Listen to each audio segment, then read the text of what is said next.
प्रेम सब रास्ते अपने आप खोल देता। तो नारद जी महाराज जो थे बच्चे थे और संत घर में चातुर्मास करने आ गए। तो नारद जी का तो बड़ा आनंदमय जीवन चल रहा था। संतों का दर्शन, संतों का सत्संग, संतों का चरण सेवा, संतों की झूठन प्रसादी। संत जाने लगे।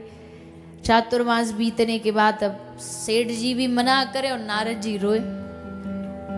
पर साधु ने कहा ना ना भैया देखो, साधु चलता हुआ ही अच्छा, बहता हुआ ही अच्छा। जैसे पानी का जल एक जगह बहुत दिन तक रुक जाए तो बदबू आने लगती है, साधु भी जितना बहता रहे उतना ही बढ़िया है। एक जगह रहना साधु के लिए ठीक नहीं है, अच्छा नहीं है। या तो उसको मोह हो जाएगा या सामने वाले को हो जाएगा, इसलिए साधु ज्यादा रुकता नहीं। और ना रुके तो ये तो कहने वाली बात होती है, आदमी भाव भाव में। अब जैसे हम कहीं कथा करने जाते 7 दिन कथा, बोले अब तो आप यहीं रह जाओ, अब तो आप 7 दिन नहीं 14 दिन 1 महीने की कथा कर दो। हम कहते 7 दिन झेल लिया वही बहुत है, महीना भर रुक जाए और यहीं रुक जाए तो फिर खुद ही एक दिन बोल पड़ोगे जी अब जाओ आप अपने घर, बहुत हो गया, इतना ही बहुत है। इतने में जिसने सीख लिया वो सीख लेगा, जिसको नहीं सीखना वो 7 जन्म में नहीं सीखेगा।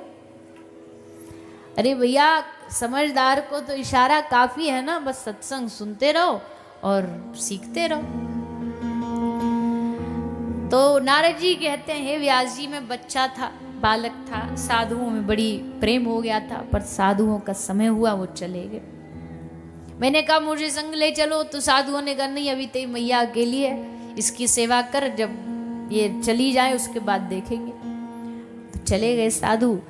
अब बाल मन था, मेरे मन में बस एक ही रहता था कि अब एक ही बंधन है, बस माता, और कोई नहीं। एक दिन वो बंधन भी छूट गया। एक सर्प के दंशन से मेरी माता की मृत्यु हो गई।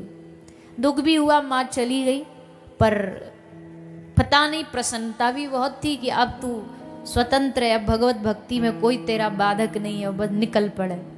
निकल गए नारद जी भगवान की खोज में।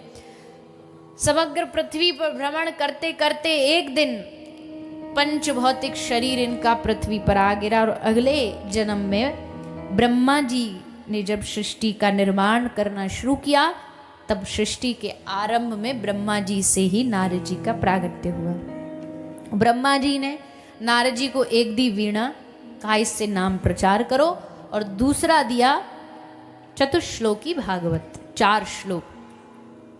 नारद जी ने उन 4 श्लोकों को लेके दे दिया व्यास जी को कि व्यास जी हमारे पास तो ये 4 थे, 4 ही रखें जब से, पर हमको पता आप विद्वान हो, आप इन 4 के 4,000 और 40,000 भी कर सकते हो, तो आप अपनी विद्वता से एक सुंदर ग्रंथ का निर्माण करो।